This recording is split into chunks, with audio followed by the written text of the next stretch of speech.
नमस्कार, शाम के 7 बजने को है। देश के सबसे लोकप्रिय नंबर 1 शो संक्रांत में आप सभी का स्वागत है। आपके साथ मैं हूं चित्रा त्रिपाठी। सियासी जंतर नफरत का मंत्र आपको हम दिखाएंगे, लेकिन उसके पहले आपको बता दें, कृषि कानून पर संसद में हंगामा मचा था। संसद के बाहर भड़काऊ नारेबाजी को लेकर भी बवाल मचा हुआ है। 8 अगस्त को संसद के बाहर जंतर मंतर के पास भड़काऊ नारेबाजी की गई और इस नारेबाजी के जरिए सांप्रदायिक सौहार्द को ठेस पहुंचाने की कोशिश की गई।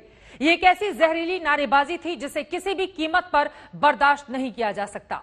इसी नारेबाजी के वीडियो को देखने के बाद पुलिस ने 6 लोगों को गिरफ्तार किया है, मगर जिनकी गिरफ्तारी हुई उनके समर्थन में और गिरफ्तारी के विरोध में सैकड़ों लोगों ने कनॉट प्लेस थाना के बाहर जमकर प्रदर्शन किया। इस प्रदर्शन के दौरान जोरदार हंगामा और बवाल बरपा। आप भी देखिए प्रदर्शनकारियों को पुलिस ने कैसे काबू में किया।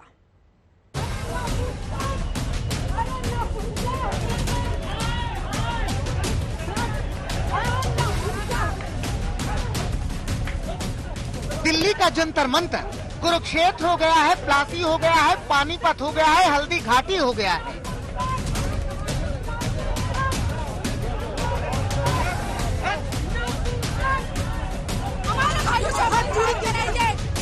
ऐसा युद्ध मचा है कि क्या ही कहने। पुलिस से झड़प हो रही है,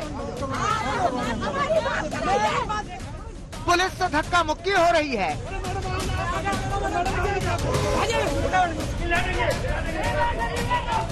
पुलिस लोगों को खदेड़ रही है, लोग भाग रहे हैं, गिर रहे हैं, चिल्ला रहे हैं, नारे लगा रहे हैं। भड़काऊ सांप्रदायिक नारेबाजी के मामले में 6 गिरफ्तारी के बाद गिरफ्तार आरोपियों के समर्थन में सैलाब उमड़ आया। सबसे पहले गिरफ्तारी के विरोध में कनॉट प्लेस थाने के पास की सड़क को ब्लॉक किया गया, जमकर नारेबाजी के साथ। यहाँ पर जो रोड है आप देखिए, उस सड़क को पूरी तरीके से ब्लॉक कर दिया गया है। आप देखिए यहाँ पर सामने जो ये मेन रोड है, इस पे लोग यहाँ पहुँच गए हैं, लोग यहाँ पर बैठ गए हैं। आप देखिए इस रोड को ब्लॉक कर दिया गया है। दरअसल सुबह से ही लोग यहाँ पर पहुँचना शुरू हो गए थे, जब लोगों को ये खबर मिल रही थी कि अश्विनी उपाध्याय और उनके साथ 5 दूसरे लोग गिरफ्तार किए जा सकते हैं, जिसके बाद लोग यहाँ पहुँचने शुरू हुए थे। पुलिस ने पूरा दम झोंक दिया कि किसी भी तरह से इस सड़क से इन प्रदर्शनकारियों को हटाया जाए। लोग मानने के लिए तैयार ही नहीं थे। महिलाएं सड़क पर लेट गईं। पुरुषों ने पुलिस का विरोध शुरू कर दिया। सबकी एक ही मांग थी कि जिन्होंने नारा लगाया उन्हें गिरफ्तार करने के बजाय कार्यक्रम के आयोजकों की गिरफ्तारी क्यों? ये कल सुबह से ही बता नहीं रहे थे कि कहाँ है, अब बता रहे अरेस्ट है। पहले कह रहे थे हिरासत में लिया है, कोई दोष नहीं बता रहे हैं। और जो लोगों ने सड़क ब्लॉक किया है, जो कुछ नहीं कर रहे हैं, कोई कानून हाथ में ले रहे हैं। पुलिस ने गिरफ्तारी के विरोध में सड़क पर संग्राम मचा देने वाले लोगों को तो उठा दिया, लेकिन उसे नहीं मालूम था कि सड़क से उठकर प्रदर्शनकारी कनॉट प्लेस थाने में घुस आएंगे। तो वही हुआ। अब हंगामा थाने के भीतर था। प्रदर्शनकारियों की बलजबरी ने पुलिस को बल प्रयोग पर मजबूर कर दिया। तो वही हुआ जो पुलिस करती है, एक एक करके लोगों को थाने के बाहर भगाने की कोशिश शुरू हुई।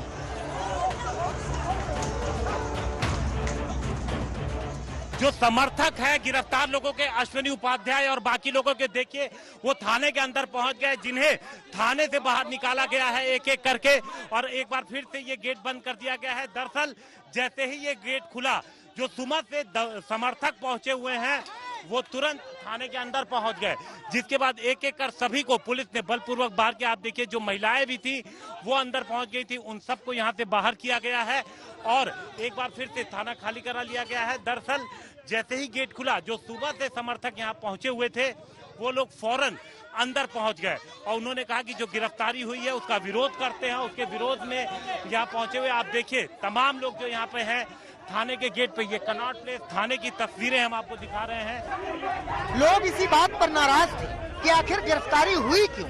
जिन्होंने नारा लगाया, पुलिस उन्हें तलाशने की बजाय अश्विनी उपाध्याय और उनके साथ के लोगों को गिरफ्तार क्यों कर रही है? दीपक हिंदू भाई, आजाद विनोद जी, ये जो हमारे लिए सनातन के लिए या अपने देश की सेवा के लिए निरंतर अपने लगे हुए हैं, वो उनकी कॉल थी, तो उसी पे हम सब लोग इकट्ठे हुए। लेकिन अब सुना, अखबार में देखा, टीवी में देखा कि उनको पुलिस अरेस्ट किया गया है। आज हम ये पूछते हैं प्रशासन से भी कि आपने अरेस्ट किया, अगर किसी ने कुछ वहाँ पर द्वेषबाजी की है तो उसको अरेस्ट करे, ना कि इनको करे। लेकिन पुलिस की अलग थ्योरी है। वो मानती है कि उसने अश्विनी उपाध्याय समेत 6 लोगों को गिरफ्तार किया है, लेकिन पुलिस ये भी मानती है कि संसद के इतने करीब किसी को प्रदर्शन की इजाजत नहीं दी गई थी। मिस्टर अश्विनी उपाध्याय हैं, एक विनीत वाजपेयी हैं, एंड इसके अलावा दीपक हैं, 2 लोग दीपक नाम से हैं, और एक प्रीत सिंह हैं और एक शर्मा, विनोद शर्मा है। सर, अश्विनी उपाध्याय क्या रोल है इसमें? जी, इन लोगों ने अप्लाई किया था परमिशन के लिए, कार्यक्रम ये ऑर्गेनाइज किया था। जी, परमिशन मिली थी सर? जी नहीं, कोई परमिशन नहीं थी। सवाल ये है कि संसद के इतने करीब भड़काऊ नारेबाजी किसने की और भड़काऊ वीडियो में दिख रहे वो लोग कौन हैं जिन्होंने सांप्रदायिक फसाद को हवा दी। दिल्ली से हिमांशु मिश्रा के साथ आज तक ब्यूरो। प्रदर्शनकारियों को पुलिस ने काबू कर लिया, आगे की जांच भी पुलिस कर रही है। मगर अफसोसनाक यह है कि जो पिंकी चौधरी खोलकर कह रहा है कि उसने आयोजन कराया और उसके आयोजन में आए बच्चों ने नारे लगाए, वो पिंकी चौधरी पुलिस की गिरफ्त से बाहर है। हैरानी इस बात की भी है कि पुलिस की नाक के नीचे संसद के इतने पास ऐसी नारेबाजी हुई कैसे? सवाल पुलिस पर भी है कि अगर प्रदर्शन की इजाजत नहीं थी तो फिर प्रदर्शन हो कैसे गया? इन सब के बीच जहरीले नारे पर सियासत भी जारी है।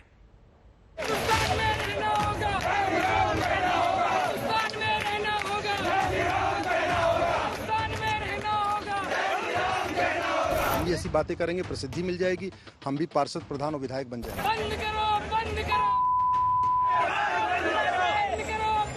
हिंदू रक्षा दल जिम्मेदारी लेता है, जो भी लोग वहाँ थे वो हमारे थे, बात खत्म। ऐसे कैसे बात खत्म पिंकी जी? बात तो यहीं से शुरू हुई है। कितनों बच्चे रहे हों तो क्या संसद के बाहर सांप्रदायिक नारे लगाएंगे? कितनों किसी के बुलाने पर आए हों तो क्या सांप्रदायिक सौहार्द बिगाड़ेंगे? अपने बच्चे भी कहते हैं, जिम्मेदारी भी लेते हैं, मानते भी हैं कि लग गया होगा नारा और माफी की भी मांग करते हैं। वाह भाई वाह। जंतर मंतर पर जो 5 कानून मांगने के लिए हम लोगों ने जो आंदोलन किया था, उसमें बहुत भारी भीड़ उमड़ी थी।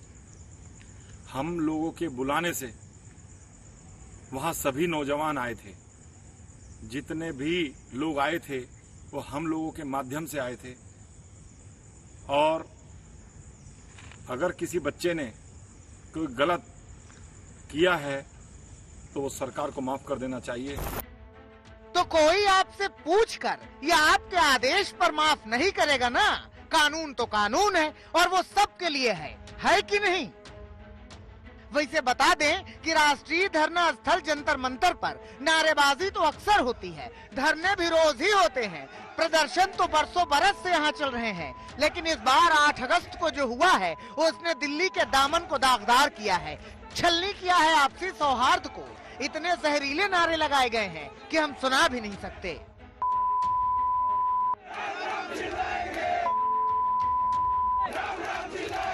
ये वीडियो सामने आया तो पुलिस ने आयोजकों की तलाश शुरू की। मालूम चला कि 5 मांगों को लेकर खुद को राष्ट्रवादी बताने वाले कुछ संगठन और उनके साथ कुछ एनजीओ ने मिलकर ये प्रदर्शन किया था।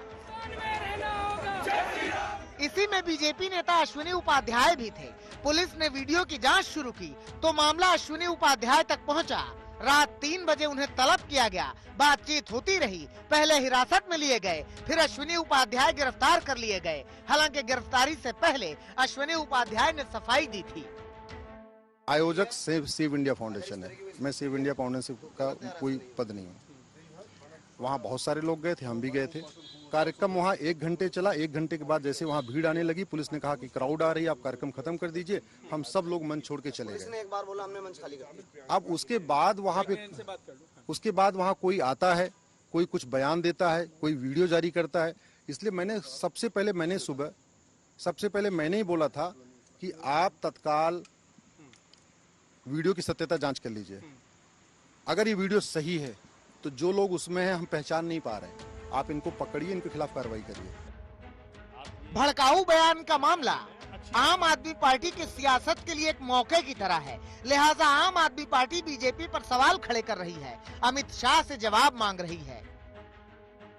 आज दिल्ली आम आदमी के लिए सुरक्षित नहीं है। यहाँ देश की राजधानी में गैंग वॉर हुई, यहाँ दंगे हुए, यहाँ एक दलित की बेटी के साथ गैंगरेप करके उसको जिंदा जला दिया गया और इनकी ही पार्टी के लोग भड़काऊ नारे लगा रहे हैं। तो दिल्ली की सुरक्षा व्यवस्था ऐसे व्यक्ति के हाथ में है जो खुद नफरत फैलाने वाली पार्टी है, जो खुद दंगा भड़काने वाली पार्टी है। तो मुझे लगता है कि ये एक बहुत बड़ा मसला है और गृह मंत्री को सामने आकर जवाब देना चाहिए। भारत छोड़ो आंदोलन के दिन कुछ संगठनों ने भारत जोड़ो कार्यक्रम रखा, लेकिन अफसोसनाक ये रहा कि इसमें भारत को बांटने वाले और नफरत फैलाने वाले नारे लगाए गए। अरविंद ओझा, पंकज जैन और तंसीम हैदर के साथ हिमांशु मिश्रा, दिल्ली, आज तक। जहरीली नारेबाजी पर भले ही सियासी शोर मचा हो, मगर ओबीसी आरक्षण संशोधन बिल पर सियासी दल एक हो गए हैं। ज्यादा विरोध नहीं हुआ। ये अलग बात है कि कुछ दल ओबीसी आरक्षण के दायरे को बढ़ाने की मांग कर रहे हैं, तो कुछ कह रहे हैं कि बिना जातिगत जनगणना के ओबीसी आरक्षण संशोधन बिल का कोई मतलब ही नहीं है। यानी ओबीसी पर होने वाली राजनीति की जो नई सुगबुगाहट शुरू हुई है, ये लंबी चलेगी।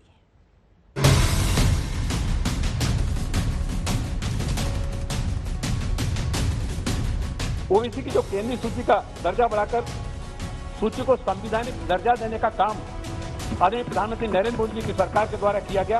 आज ये संशोधन, संविधान संशोधन करने की ये नौबत क्यों आई?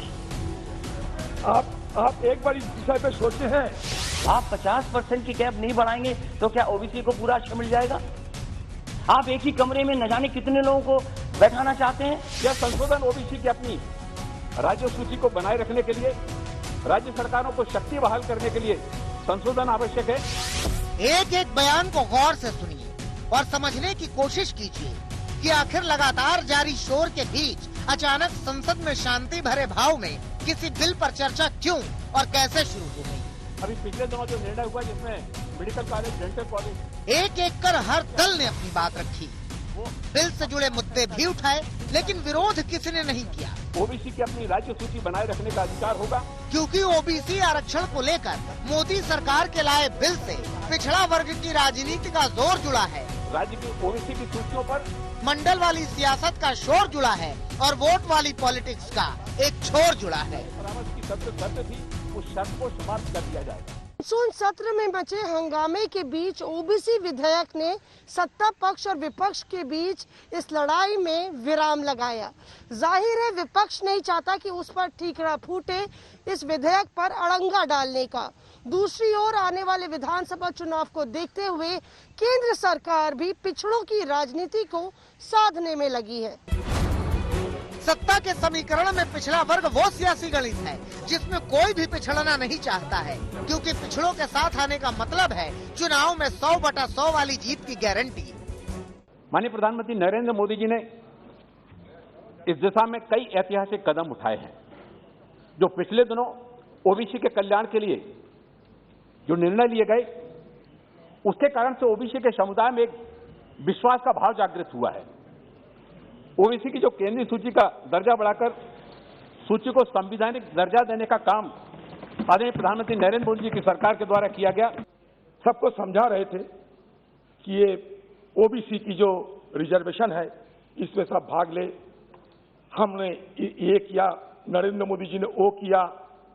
ये तो आपको कहना है, अब कहते रहो, हमें कोई आपत्ति नहीं है। लेकिन बात ये है, ये नौबत क्यों आई? आज ये संशोधन, संविधान संशोधन करने की ये नौबत क्यों आई? आप एक बार इस विषय पे सोचे हैं? प्रस्तावित संविधान संशोधन 127वें के स्थान पर बिल 127वें संविधान संशोधन का है। बिल की बड़ी बातों को समझिए तो पिछड़े वर्ग वाली पॉलिटिक्स की पूरी तस्वीर साफ हो जाएगी। बिल के पास होने से राज्यों को ओबीसी लिस्ट बनाने का अधिकार मिलेगा। राज्य जातियों को ओबीसी लिस्ट में शामिल कर सकेंगे। कई जातियों के ओबीसी में शामिल होने का रास्ता खुल जाएगा। यही वजह है कि बीजेपी के नेता इसे पिछड़ा वर्ग के विकास में मोदी सरकार का मास्टर स्ट्रोक बता रहे हैं। मैं तो धन्यवाद बार बार करना चाहूंगी माननीय प्रधानमंत्री जी का, जिन्होंने इस बिल को ला करके हम सबके हक और अधिकार को दिलाने के लिए, न्याय करने के लिए, और जो अभी तक इस देश पर होता रहा उस चीज को खत्म करके सबके हिस्से को, सबके हक और अधिकार को दिलाने के लिए जो बिल लाए हैं, मैं उस बिल का पूरी तरह से समर्थन करती हूँ। विपक्ष भी एक सुर में इसका समर्थन कर रहा है। तो क्या पिछड़े वर्ग के लिए उठाए गए सरकार के इस कदम में कोई पेच नहीं है? अगर ऐसा लग रहा है तो संसद में अखिलेश यादव के बयान को सुनिए, पेच समझ आ जाएगा। ये भी अच्छा है कि स्टेट्स को मौका मिल रहा है, वो अपने आप फैसला ले सकते हैं किन जातियों को ओबीसी में शामिल करना है। लेकिन क्या एक ही जगह पर जब तक आप 50% की कैप नहीं बढ़ाएंगे तो क्या ओबीसी को पूरा आरक्षण मिल जाएगा? आप एक ही कमरे में न जाने कितने लोगों को बैठाना चाहते हैं। आप कहते हैं इसी सदन में, क्योंकि ये लोकसभा छोटी पड़ रही है, हमें एक सेंट्रल विस्टा बनाना पड़ेगा क्योंकि बड़ा सदन बनाना है, हमें सब आराम से बैठ सके। तो आप अपनी सहूलियत के लिए तो बना रहे हैं सेंट्रल विस्टा, लेकिन आरक्षण जो सबसे मूल भावना रही मंडल कमीशन की, उससे खिलवाड़ कर रहे हैं। ये सवाल इसलिए उठ रहा है क्योंकि विधेयक के कानून बन जाने के बाद भी आरक्षण का दायरा नहीं बढ़ेगा। सुप्रीम कोर्ट की ओर से तय 50% की सीमा ही जारी रहेगी। दूसरा मुद्दा है कि ओबीसी की लिस्ट में नई जातियों को किस आधार पर शामिल किया जाएगा और किसी को लिस्ट से बाहर करने का तर्क क्या होगा? विपक्ष का कहना है कि जातिगत जनगणना के बिना किसी भी कदम का कोई फायदा नहीं है। चाहता हूं कि जब तक जातिगत जनगणना नहीं होगी, कौन सी आबादी कहां खड़ी है, किस पायदान पे है, तब तक आपके विकास के सारे प्रतिमान और मॉडल हवा हवाई। एक महत्वपूर्ण समय। हालांकि संसद से बिल पास होते ही महाराष्ट्र में मराठा समुदाय, गुजरात में पटेल समुदाय, हरियाणा में जाट समुदाय और कर्नाटक में लिंगायत समुदाय को ओबीसी लिस्ट में शामिल करने का मौका मिल जाएगा। ओबीसी को लेकर सरकार की इस कवायद को चुनावों से जोड़कर भी देखा जा रहा है। विपक्ष ने जातीय जनगणना का पासा फेंका तो जवाब में बीजेपी ने ओबीसी के दर्जे का अधिकार राज्यों को देकर संतुलन साधने की कोशिश की है। लेकिन पिछड़ों के मुद्दों पर जिस तरह विपक्ष एकजुट हो रहा है, ये सियासत इतनी आसानी से सधने वाली नहीं है। मौसमी सिंह के साथ हिमांशु मिश्रा, दिल्ली, आज तक। ओबीसी वाली सियासत पर सबका साथ तो आपने देख लिया और इस वक्त की बड़ी खबर का अब हम सीधे रुख कर लेंगे। पंजाब में स्कूल खोलते ही बढ़ने लगे हैं कोरोना के मामले। लुधियाना से खबर है जहां पर 2 सरकारी स्कूलों के 20 बच्चे कोरोना संक्रमित हो गए हैं। यकीनन उनके मां बाप के लिए काफी मुश्किल। पिछले हफ्ते ही खोले गए थे स्कूल, 20 स्कूली छात्र कोरोना संक्रमित हो गए हैं। इन सबके बीच तीसरी लहर की आशंका। अलग अलग हिस्सों में स्कूल खोले जा रहे हैं, लेकिन लुधियाना से ये बड़ी खबर जहां पर 2 सरकारी स्कूलों के 20 छात्र कोरोना से संक्रमित हो गए हैं। इस पूरे मामले में जैसे और जानकारी आएगी आप तक पहुंचाएंगे। आगे बढ़ते हुए अब रुख कर लेते हैं कश्मीर का, क्योंकि राहुल गांधी अनुच्छेद 370 खत्म होने के बाद पहली बार जम्मू कश्मीर पहुंचे। राहुल गांधी ने यहां कश्मीरी पंडितों के आराध्य मंदिर में जाकर पूजा पाठ की तो दरगाह पर जाकर चादर चढ़ाकर सांप्रदायिक सौहार्द वाली राजनीति भी खेली। मगर इन सब के बीच राहुल गांधी ने जो कश्मीरी राग गाया वो अब सियासत की धुरी पर नाच रहा है।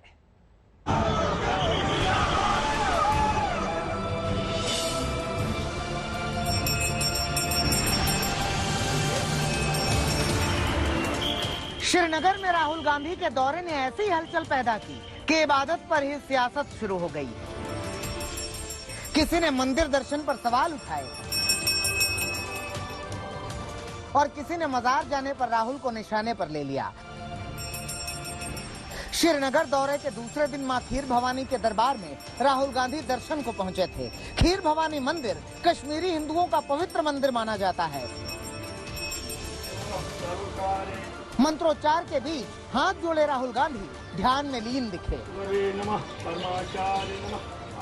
मंत्रोच्चार खत्म हुआ तो राहुल मां खीर भवानी को पुष्प अर्पित करते हैं।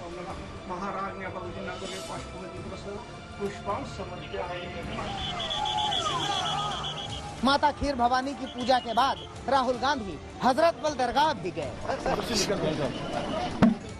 पहले माता खीर भवानी की पूजा और फिर हजरत बल दरगाह का दौरा। इन तस्वीरों का प्रतीकात्मक महत्व है। शायद इसी के जरिए असली कश्मीरियत का संदेश देना चाहते थे राहुल। मेरा परिवार इलाहाबाद में रहता था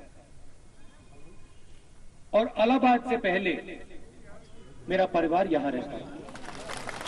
मेरे परिवार के लोगों ने भी झेलम का पानी पिया होगा।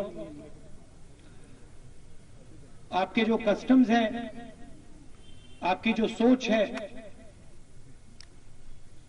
जिसको हम कश्मीरियत कहते हैं, वो थोड़ी सी मेरे अंदर भी है। लेकिन आज जैसे ही राहुल गांधी ने खीर भवानी मंदिर में पूजा अर्चना की, सियासी पारा जोर पकड़ने लगा। बीजेपी ने राहुल के दौरे पर सवाल उठा दिए। जब कश्मीरी पंडितों को लहूलुहान किया जा रहा था कश्मीर घाटी में 1990 के दशक में, तब राहुल गांधी और उनके खानदान के लोग मूक दर्शक बन के दिल्ली में तमाशा देख रहे थे। और राहुल गांधी के पार्टी के बड़े नेता तो पाकिस्तान में जाकर भारत विरोधी षड्यंत्र करने वाले आतंकी संगठनों और अलगाववादियों के साथ वहां बैठ के देश के खिलाफ साजिश करते हैं। क्या मुंह लेकर राहुल गांधी जम्मू कश्मीर के अंदर आए हैं?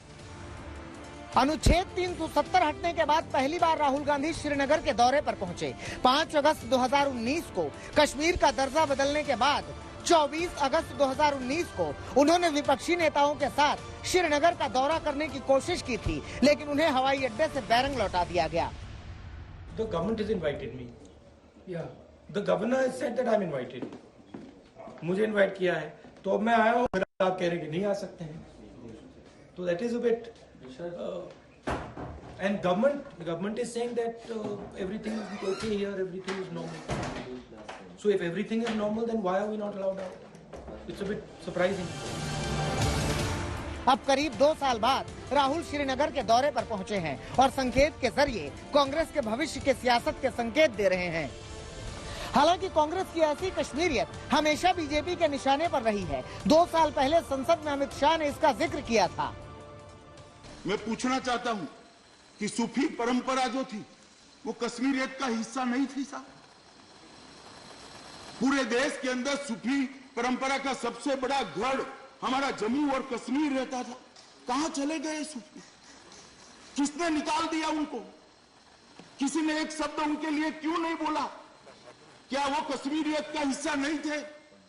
कश्मीरी पंडित जो देश भर के अंदर, अपने ही देश के अंदर दर दर की ठोकर खा रहे, उनको घरों से निकाल दिया गया। इतने ढेर सारे इनके धार्मिक स्थानों को तोड़ लिया गया, भगा दिया गया। कश्मीर की सियासत में अरसे बाद हलचल की शुरुआत 24 जून को हुई थी, जब प्रधानमंत्री नरेंद्र मोदी ने कश्मीर के सभी दलों के नेताओं को बातचीत के लिए बुलाया। फारूक अब्दुल्ला से लेकर महबूबा मुफ्ती तक विपक्ष के तमाम नेता पार्टी लाइन से ऊपर उठकर पीएम मोदी के साथ बैठक में पहुंचे। अब इसी सियासी हलचल के बीच राहुल जम्मू कश्मीर पार्टी की जमीन तलाशने के लिए पहुंचे हैं, जिस पर सियासत जोर पकड़ चुकी है। अशरफ वानी, श्रीनगर, आज तक। राहुल गांधी श्रीनगर में थे तो उधर कपिल सिब्बल के घर डिनर डिप्लोमेसी चलती रही। मौका था बर्थडे समारोह का, लेकिन नाराज कांग्रेसी और विपक्षी भरपूर पहुंचे। अरसे बाद विपक्षी नेताओं के जमावड़े की ऐसी तस्वीरें आई हैं। Lalu Yadav, Sharad Pawar, Akhilesh Yadav, Derek O'Brien, Bhupendra Hooda, Shashi Tharoor, Sitaram Yechury, Sanjay Raut, Ghulam Nabi Azad, Anand Sharma, Manish Tiwari, Sandeep Dikshit, BJD से पिनाकी मिश्रा, आम आदमी पार्टी से संजय सिंह, विपक्ष के दिग्गज पहुंचे थे कल कांग्रेस के वरिष्ठ नेता कपिल सिब्बल की सालगिरह की दावत में। सूत्रों के मुताबिक दावत में सियासी तड़का लगाते हुए कपिल सिब्बल ने कहा कि बीजेपी के खिलाफ एक मजबूत मोर्चे की जरूरत है। शरद पवार ने कहा कि सिब्बल जो मुद्दे उठाते हैं, पार्टी के भीतर हो या बाहर, उनसे वो सहमत हैं और वो सही मुद्दे हैं। इस पर कपिल सिब्बल ने कहा कि वो पार्टी के वफादार सिपाही हैं। पार्टी के भीतर जो होता है वो पार्टी का विषय है, मगर पार्टी के बाहर विपक्ष को एकजुट रहने की जरूरत है। सूत्रों के मुताबिक लालू यादव ने भी इस पर हामी भरी कि विपक्ष को एकजुट रहने की जरूरत है। इस दावत में वाईएसआर कांग्रेस, टीआरएस और आरएलडी के नेता भी शामिल थे। सियासी गलियारे में दावत चर्चा का विषय बना हुआ है। उसकी बड़ी वजह यह है कि दावत दिल्ली में हुई और राहुल गांधी श्रीनगर में हैं और प्रियंका विदेश में। दावत में गांधी परिवार का तो कोई नहीं था, मगर विपक्षी नेताओं की फहरिस्त लंबी थी। कपिल सिब्बल G23 के सदस्य हैं। ऐसे में बात निकली है तो दूर तलक जाएगी। मौसमी सिंह, दिल्ली, आज तक। हमारे देश में अब तक सिर्फ क्रिकेट खिलाड़ी ही युवाओं के हीरो हुआ करते थे, लेकिन ये रवायत बदल दी है नीरज चोपड़ा ने। टोक्यो ओलंपिक में गोल्ड मेडल जीतकर नीरज ने इतिहास ही नहीं बदला, युवाओं की सोच भी बदल दी है। नीरज अब देश के युवाओं के नए हीरो बन गए हैं। उनके गांव के युवा कह रहे हैं कि मैं भी नीरज चोपड़ा। ये रिपोर्ट देखिए।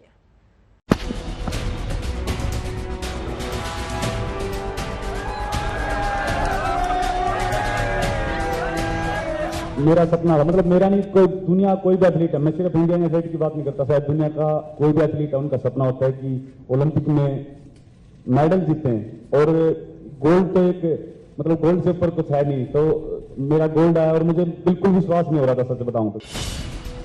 नीरज चोपड़ा ये अब महज एक नाम नहीं, एक क्रांति है। नौजवानों के लिए बहुत बड़ी प्रेरणा है।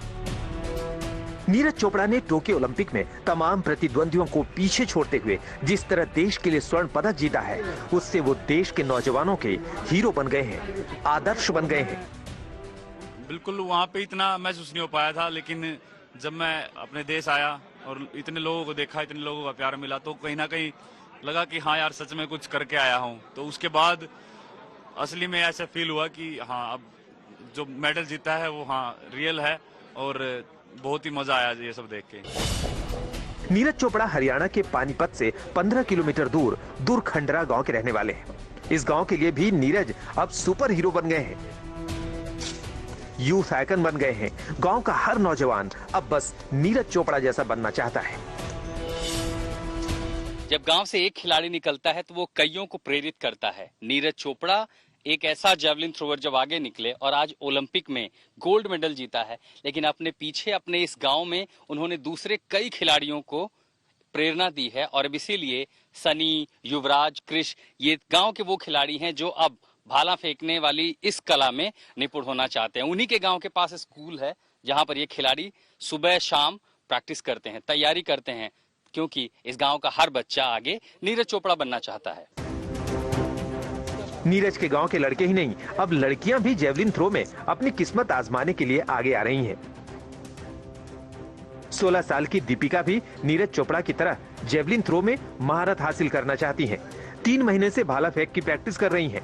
पहले माता पिता राजी नहीं थे, लेकिन ओलंपिक में नीरज के चमत्कार के बाद माता पिता खुशी खुशी दीपिका को प्रैक्टिस के लिए भेज रहे हैं। क्या इंस्पायर किया आपको कि इस खेल में उतरना चाहिए? नीरज भैया को देखकर। कभी उन्होंने कहा था आपसे या इंस्पायर किया कि ये सीखना चाहिए, या कैसे आया ख्याल? सर हमारी हाइट को देख के सभी बोलते हैं कि ये गेम करना चाहिए। आपका क्या सपना है? हम भी नीरज भैया की तरफ बनना चाहते हैं। नीरज चोपड़ा ने ओलंपिक में गोल्ड मेडल जीतने से पहले 2016 में ही कुछ ऐसा कमाल दिखाया था जिससे वो गांव के किशोरों के आदर्श बन गए थे। 2016 में नीरज ने एशियन जूनियर चैंपियनशिप में सिल्वर मेडल जीता था। इसी साल वर्ल्ड अंडर 20 एथलेटिक्स चैंपियनशिप में उन्होंने गोल्ड मेडल जीता था। यही नहीं, साउथ एशियन गेम्स 2016 में गोल्ड मेडल जीता था। जेवलिन का शौक कब से आया? जेवलिन जब भाई नीरज ने इंटरनेशनल मेडल लिया था, जब से जेवलिन कर रहे हैं। ये किस साल की बात है? ये 2016 की। यानी लगभग आप 4 साल से इसी की प्रैक्टिस कर रहे हैं। घर की जब से लगे थे, बाकी और भी जुनून आ गया, ओलंपिक में मेडल आ गया है, और भी अच्छे करेंगे अब तो। नीरज के गांव के बच्चे और नौजवान संस्कृति प्राइवेट स्कूल के छोटे से मैदान में सुबह और शाम जेवलिन थ्रो की प्रैक्टिस करते हैं। पहले वार्म अप होता है और फिर जेवलिन की स्टिक को सही दिशा में, सही निशाने पर, सही दूरी पर फेंकने की प्रक्रिया का अभ्यास चलता है। ये सभी नीरज चोपड़ा की तरह बनना चाहते हैं और उन्हीं की तरह देश का नाम रोशन करना चाहते हैं। नीरज भैया का मेडल आया था 2016 में वर्ल्ड चैंपियनशिप में। घर वालों ने पूछा नहीं ये कौन सा खेल है, ऐसे खेल में क्यों जाना चाहते हो, कभी नाम भी नहीं सुना होगा? नहीं, जब नीरज आया सबको शौक हो गया था, अपने आप भेजने लगे थे। घर वाले भेजने लगे? क्या बोलते थे? नीरज चोपड़ा बनना है? Yes sir. हाँ, आप लोग का क्या सपना है आगे? आगे नीरज की तरह गोल्ड मेडल लाए हम भी ओलंपिक देश के लिए। सिर्फ जेवलिन थ्रो के ही नहीं, बाकी खेलों में जिन बच्चों की रुचि है वो भी नीरज के फैन हैं, क्योंकि नीरज जब भी गांव में आते हैं सारे बच्चों के साथ प्रैक्टिस करते हैं। हाँ जी, मैं वॉलीबॉल खेलता हूँ तब नीरज आते हैं, वो भी हमारे साथ फनी सिस्टम करते हैं और जो जावलिन करते हैं उनको जावलिन का एक्शन भी बताते हैं। ऐसे बताते हैं कि भाई ऐसे करने से प्रॉब्लम आ जाती है, ऐसे करने से कुछ प्रॉब्लम नहीं आएगी, ऐसे एक्शन बताते हैं, बहुत अच्छे अच्छे एक्शन बताते हैं। और जब हम आते हैं यहाँ पे खेलते भी मिलते हैं और हम भी खेलते हैं उनके साथ, वॉलीबॉल भी खेलते हैं, स्मैशिंग भी खेलते हैं। नीरज चोपड़ा के गांव के करीब 20 बच्चे अब जेवलिन थ्रो में अपनी किस्मत आजमाने की कोशिशों में हैं। ये तो रहा गांव का हाल, लेकिन पानीपत शहर में तमाम नौजवान अब नीरज चोपड़ा बनने की राह पर निकल पड़े हैं। शिवाजी स्टेडियम में हर रोज जेवलिन थ्रो सीखने वाले बच्चों की तादाद बढ़ रही है। स्टेडियम क्यों आए हैं? ये जेवलिन थ्रो की सीखने के लिए आए हैं। अच्छा, पहले कभी आपने खेला है ये खेल? नहीं। ये कब अचानक से आपके मन में आया कि अब ऐसा कोई खेल खेलना है? ये 2-3 डेज पहले जब नीरज सर को देखा था, उनसे इंस्पायर होया इस प्ले के लिए, ये गेम। अच्छा, इसके पहले कोई खेल आपने खेला है? हाँ जी, शॉर्ट पुट खेली है, बैडमिंटन। तो फिर बैडमिंटन छोड़ के अब जेवलिन थ्रो क्यों? बस ये वाली गेम ज्यादा अच्छी लगी और इसमें देखते ट्राई करना चाहते हैं। जी। नीरज ने ज्यादा इंस्पायर किया या वाकई में बैडमिंटन छोड़ के जेवलिन खेलना था? नीरज सर ने ज्यादा इंस्पायर करा, इसलिए बैडमिंटन छोड़ के अब ये इस गेम में आया। नीरज खुद इसी शिवाजी स्टेडियम में प्रैक्टिस के लिए आते थे। अब नीरज ने इस स्टेडियम का नाम भी रोशन कर दिया है। मेरे पास जेवलिन के लिए सुबह भी बच्चे आए थे और शाम को बच्चे आ रहे हैं, तो दिन प्रतिदिन खिलाड़ियों की संख्या बढ़ रही है कि उनका जुनून क्या है, जेवलिन की तरफ बढ़ रहा है, रुख जेवलिन की तरफ बढ़ रहा है। और मैं कहना चाहूंगा कि देश के अंदर जेवलिन का क्रेज बढ़ेगा और नेक्स्ट ओलंपिक के अंदर एक नहीं हमारे कई पदक आएंगे। जेवलिन थ्रो यानी भाला फेंक को देशवासियों ने शायद ही कभी इतनी गंभीरता से लिया होगा, लेकिन जैसे ही नीरज चोपड़ा ने ओलंपिक में जेवलिन थ्रो में गोल्ड जीता, पूरा देश उनका दीवाना हो गया।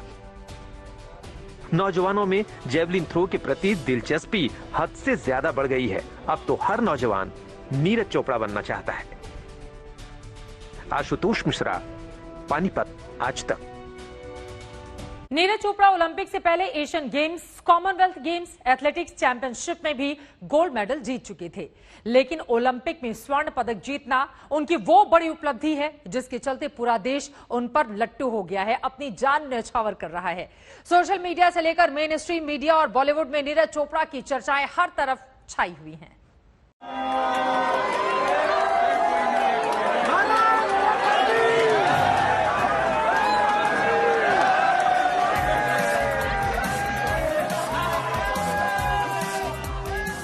टोक्यो ओलंपिक से सोना जीतकर लौटे नीरज चोपड़ा ने इतिहास बदल दिया, सारी रवायतें बदल डाली। जिस तरह दिल्ली के अंतर्राष्ट्रीय हवाई अड्डे पर उनके सम्मान में देशवासियों ने पलकें बिछाई, जिस तरह उन्हें कंधे पर उठाया, जिस तरह उनकी शान में बिछ गया देश, जिस तरह उनका स्वागत हुआ, वैसा स्वागत तो अब तक सिर्फ क्रिकेटरों को ही नसीब होता था।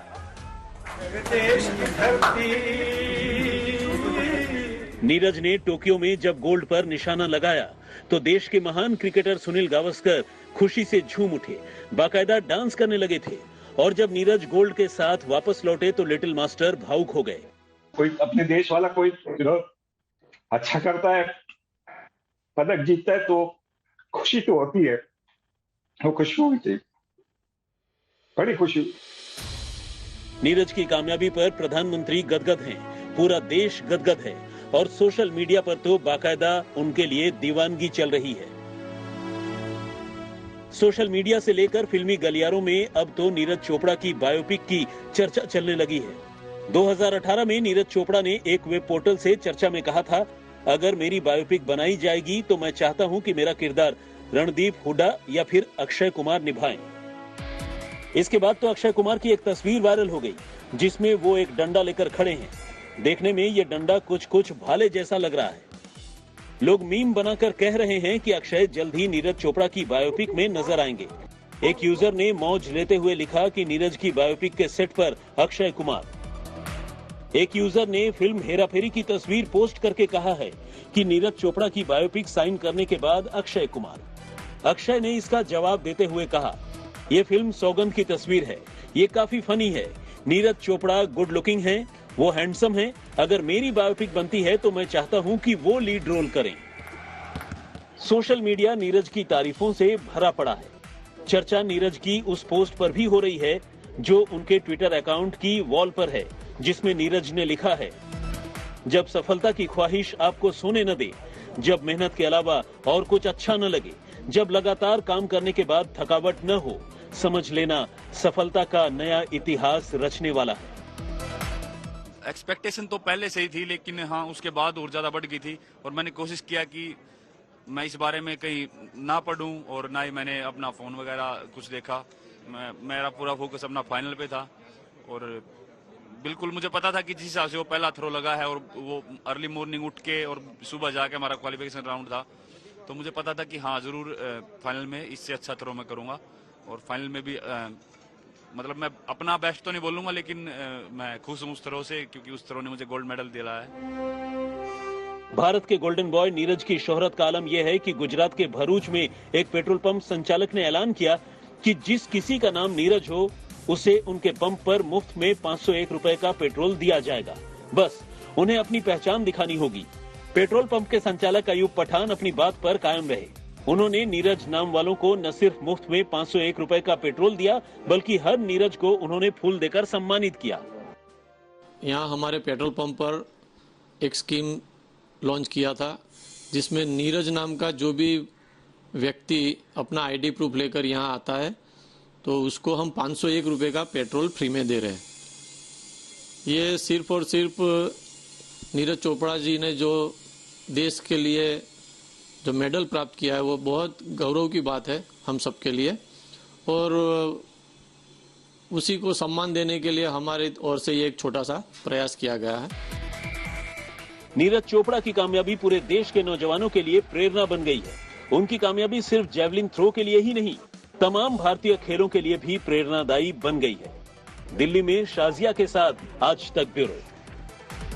कोरोना की तीसरी लहर के आने की आशंका अलग अलग रिपोर्ट्स में जताई जा रही है। अब एक वैज्ञानिक ने अंदेशा जताया है कि भारत में तीसरी लहर जुलाई में ही आ चुकी है। इसके लिए जिस वैज्ञानिक फॉर्मूले का इस्तेमाल किया गया है उसमें कोरोना से हो रही मौतों को आधार बनाया गया है।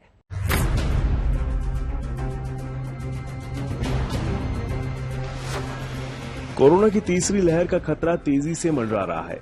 उत्तराखंड में तो कोरोना कर्फ्यू 17 अगस्त तक के लिए बढ़ा दिया गया है। इसी तरह देश के 8 राज्यों में कोरोना के मामले अभी भी बड़ी चिंता का सबब बने हुए हैं। तीसरी लहर की चेतावनी देने वाले हैदराबाद विश्वविद्यालय के vice chancellor doctor Vipin Srivastava ने कहा है कि देश में अभी हर्ड इम्यूनिटी जैसी बात के कोई मायने नहीं है। उन्होंने कहा कि कोरोना की वजह से रोजाना हो रही मौत में 4 जुलाई के बाद बड़ा अंतर देखा जा रहा है। डॉक्टर श्रीवास्तव ने जुलाई में कहा था कि शायद तीसरी लहर 4 जुलाई को ही देश में एंट्री कर चुकी है। उन्होंने एक भविष्यवाणी के लिए जिस पैमाने का इस्तेमाल किया है उसे वैज्ञानिक भाषा में डेली डेथ लोड कहा जाता है। इससे पहले स्टेट बैंक ऑफ इंडिया की रिपोर्ट में भी कहा जा चुका है कि जल्द ही देश में तीसरी लहर भी दस्तक दे सकती है। एसबीआई ने अपनी रिपोर्ट में कहा था कि भारत में कोरोना की तीसरी लहर अगस्त में दस्तक दे सकती है। रिपोर्ट में दावा भी किया गया था कि सितंबर महीने तक ये लहर अपने पीक पर पहुंच सकती है। इसके अलावा Indian Council of Medical Research यानी आईसीएमआर में head of epidemiology and infections disease doctor Samiran Panda ने अनुमान जताया था कि तीसरी लहर का असर देश भर में होगा। हालांकि इसका ये मतलब नहीं है कि दूसरी लहर की तरह भयावह और तेजी से फैलने वाली होगी। बीते दिनों आईएमए ने सरकार और लोगों के ढिलाई बरतने के साथ ही कोविड-19 प्रोटोकॉल का पालन किए बगैर बड़ी संख्या में लोगों के जमा होने को लेकर चिंता जताई थी। साथ ही कहा था कि ये लापरवाही कोरोना की तीसरी लहर की मुख्य वजह बन सकती है। इसके अलावा केंद्र सरकार ने भी लोगों से कोविड प्रोटोकॉल का पालन करने की अपील की है। ब्यूरो रिपोर्ट आज तक। क्या पाकिस्तानी जैवलिन थ्रोअर अरशद नदीम ने स्वर्ण पदक विजेता नीरज चोपड़ा को अपना आदर्श बताते हुए उन्हें बधाई दी? सोशल मीडिया और खबरों में एक ट्वीट के जरिए कुछ ऐसा ही दावा किया जा रहा है। आज तक ने इसकी पड़ताल की और सच्चाई जानने की कोशिश की। आप भी देखिए ट्वीट के पीछे का क्या है सच।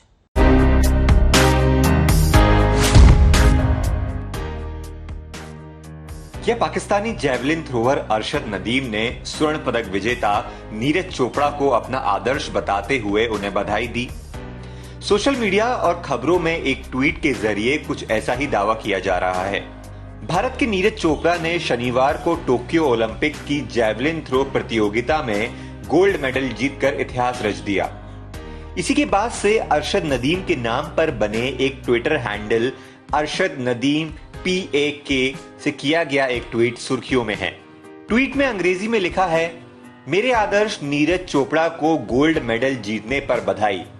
माफ करना पाकिस्तान, मैं तुम्हारे लिए गोल्ड मेडल नहीं जीत पाया। हालांकि अब यह ट्वीट डिलीट हो चुका है, लेकिन डिलीट होने से पहले तक इस ट्वीट को हजारों लोग लाइक और रीट्वीट कर चुके थे। नदीम के इस कथित ट्वीट को भारत में खासा सराहा जा रहा है। कमेंट सेक्शन में कई लोगों ने नीरज को अपना आदर्श बताने के लिए नदीम की तारीफ की है और उन्हें जैवलिन थ्रो प्रतियोगिता में अच्छा प्रदर्शन करने के लिए बधाइयां भी दी हैं। कुछ लोग तो ये भी सवाल उठा रहे हैं कि क्या नदीम ने ये ट्वीट पाकिस्तान के लोगों या सरकार के दबाव में आकर डिलीट किया? इंडिया टुडे की पड़ताल में सामने आया कि ये अरशद नदीम का ट्विटर अकाउंट नहीं, बल्कि उनके नाम पर और उनकी तस्वीर का इस्तेमाल करते हुए बनाया गया एक फर्जी हैंडल है। खोजने पर सामने आया कि वायरल ट्वीट पर कमेंट करते हुए कुछ यूजर्स ने लिखा था कि ये अरशद नदीम के नाम पर बनी फेक आईडी है। एक कमेंट के अनुसार इस अकाउंट का हैंडल पहले CSS_25 था, जिसे बाद में बदलकर अरशद नदीम PAK कर दिया गया। जब हमने CSS_25 हैंडल को ट्विटर पर ढूंढा तो अरशद नदीम PAK हैंडल को पिछले महीने दिया गया एक रिप्लाई सामने आया। ऐसा तभी होता है जब किसी ट्विटर अकाउंट का हैंडल बदलकर कुछ और कर दिया गया हो। ऐसे में अक्सर ट्विटर पुराना हैंडल खोजने पर नया हैंडल दिखा देता है। कुछ ऑनलाइन टूल की मदद से हमने दोनों ट्विटर हैंडल से जुड़ी ट्विटर आईडी भी निकाली। सामने आया कि दोनों हैंडल्स की आईडी एक ही है। किसी भी अकाउंट की आईडी यूनिक होती है। अकाउंट का हैंडल कितनी बार भी बदल दिया जाए, लेकिन इसकी आईडी नहीं बदलती। इससे यहां स्पष्ट हो जाता है कि ये ट्विटर अकाउंट अरशद नदीम का नहीं है। हालांकि अगर बात करें नीरज चोपड़ा की तारीफ की, तो न्यूज 18 की एक खबर के मुताबिक 2018 में एक बार नदीम ने नीरज चोपड़ा की तारीफ जरूर की थी। नदीम ने कहा था कि नीरज एक अद्भुत प्रतिभा वाले खिलाड़ी हैं और उनकी उपलब्धियों से वो प्रेरित होते हैं। नदीम ने यह भी कहा था कि उनका लक्ष्य नीरज की बराबरी करना या उनसे आगे बढ़ना है। अरशद नदीम के नाम पर बने इस नकली अकाउंट से जब नीरज चोपड़ा को लेकर एक ट्वीट किया गया तो इसे भारत और पाकिस्तान के हजारों लोगों ने असली मान लिया। इनमें से कई वेरीफाइड ट्विटर अकाउंट्स भी थे। इस अकाउंट को अभी तक 5000 से ज्यादा लोग फॉलो कर चुके हैं। सिर्फ सोशल मीडिया यूजर्स ही नहीं, times now, Hindustan, India TV सहित कई न्यूज पोर्टल्स ने भी इस अकाउंट को अरशद नदीम का असली अकाउंट समझ लिया और खबर प्रकाशित कर दी। इस बारे में हमें पाकिस्तान की मीडिया हाउस डॉन के पत्रकार अब्दुल गफ्फार का एक ट्वीट मिला। अब्दुल ने अपने ट्वीट में लिखा है कि अरशद का असली ट्विटर हैंडल अरशद नदीम 76 है। अब्दुल के मुताबिक इस बात की पुष्टि उन्हें खुद अरशद नदीम ने की है। खोजने पर पता चला कि इस अकाउंट से 5 अगस्त को एक ट्वीट भी किया गया था जिसमें लिखा था, मेरा कोई दूसरा ट्विटर अकाउंट नहीं है। पाकिस्तान के कुछ पत्रकार, क्रिकेटर और नेताओं ने भी इस हैंडल को टैग करते हुए अरशद नदीम को लेकर ट्वीट किए हैं।